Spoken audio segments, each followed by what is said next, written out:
Greetings, I'm Eric with Your Essential Practice. For this week's Divinely Guided Rune reading, we have a bunch of astrological transits occurring, but none of them are super significantly major. However, as usual, I have all the information in the description box down below. So please do not forget to check that out if you're a little lost during these rune reading videos. Now, thank you to everyone who hung in there with me this last week while I recovered from illness. Hopefully that major rune reading that I did last week for the collective sufficed, but for now, let's get back into the rhythm and the flow of your zodiac weekly divinely guided rune reading. Here we go. Greetings, Scorpio, and welcome to your divinely guided rune reading here for the week. Let's jump right on in and get your rune for the energetic past. Here we have Naldi's. So Naldi's is indicative of needs, constraints, limitations. It's like now this. It sounds very similar, right?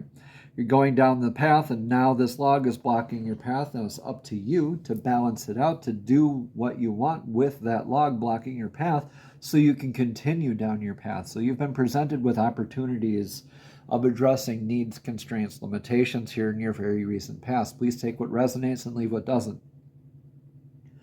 So balancing wants versus needs. Actual constraints versus constraints, actual limitations versus limitations, perceived failures versus actual life lessons, and coming out all the stronger and more grounded for it.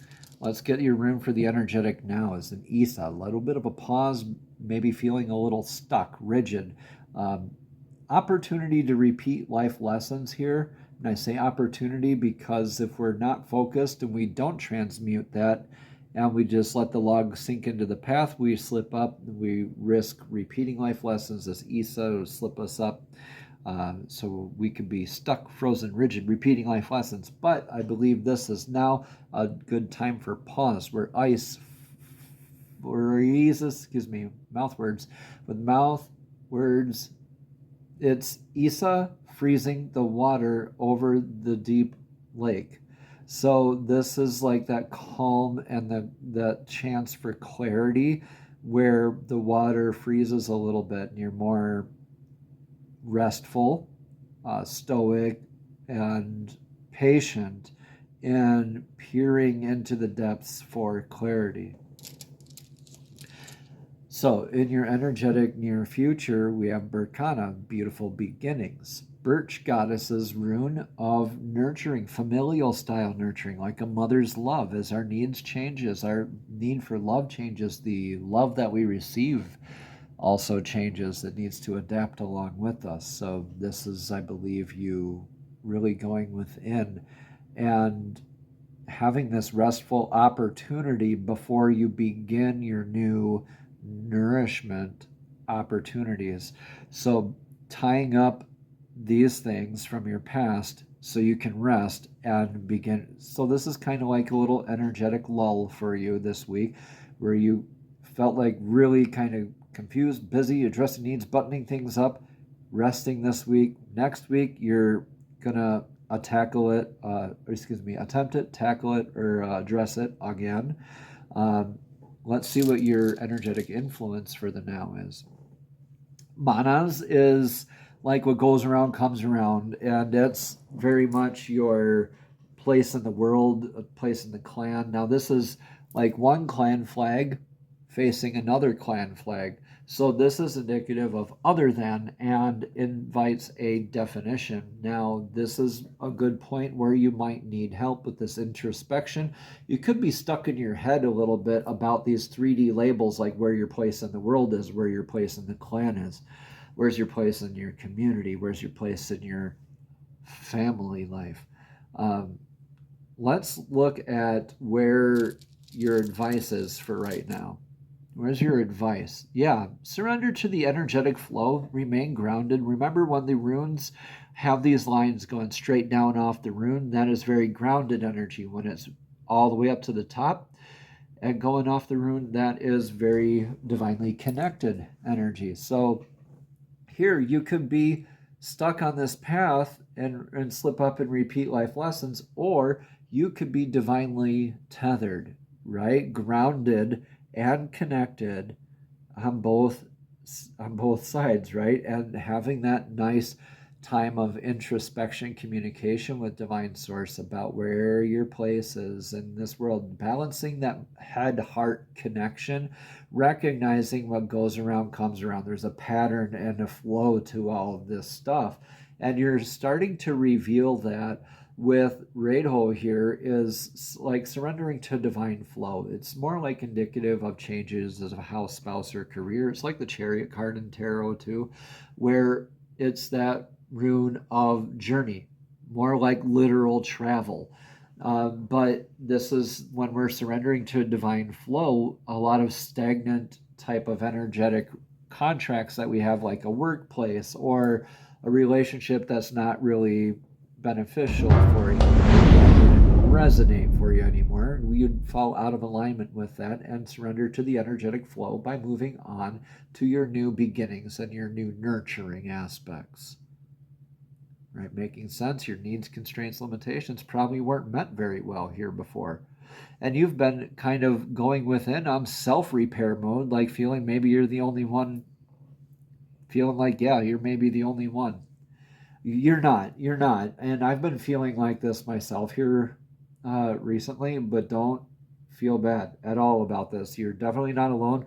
The collective has been going through it. And I know we've all been hearing that like a broken record here the last few weeks, but it is true. And we're on to beautiful new beginnings here very, very soon.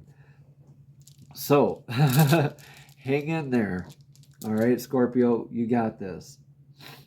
All right, so in your outcome, we have Fehu, beautiful abundance. Yeah. This is the rune of cattle, a wealth. It's more like the tangible abundance, like the money or the cattle, right? But this is a reminder that when our abundance increases, our disciplines, our responsibilities also increase, our options, decisions also increase. It's still very grounded, potentially still very divinely connected, but the path, there are things that can distract us and lead us astray. Remain in flow and nourish these beautiful beginnings. You're going to need this Fehu, this abundance, in order to help nourish and continue with that, right? So you have Fehu and Berkana here. These are two beautiful runes of abundance. There is one other rune, Uruz, of abundance, that I would also say, or Yera, also abundance. So this Fehu is the epitome of abundance, though, when it is, especially in this position. So what you were feeling lacking of, just remember you're surrendering to divine flow, and what you give energy to is going to be the outcome. So surrendering to, looking forward to those new beautiful beginnings, and you will have those assets in order to do so. Make sense? All right, let me know in the comments below how this all resonates here for you, and we're going to get a card of clarity from these beautiful handmade cards. These are single word oracle cards. Divine, please show us clearly what message of clarity does Scorpio need to hear for this week. Thank you, thank you, thank you. Okay, let's just do one, please. Beautiful cards. I love these. My niece gave them to me. She didn't create them, but thoughtful nonetheless. All right. Oh, okay. Imagine, we'll take that one. Thank you, thank you, thank you, Divine. So the other ones that are coming up are two at a time, or before the moment was right. So imagine, yeah. Use your imagination for these beautiful new beginnings, right? And when you're surrendering to the flow, you're going to have your mind off of like all this overthinking stuff, right? When you're imagining these beautiful new beginnings, that wealth, the means to do so, because you're imagining it, the means to do so will automatically manifest for you. It's like an ask-formation almost, like, how did I get so abundant? Well, you're already challenging your subconscious with the fact that you are. You are not challenging your subconscious with proving that you are or not. You are already presenting it with the fact and demanding the proof from your subconscious. So use your imagination here, and it will work out to your benefit here this week. Namaste. Have a blessed and abundant week.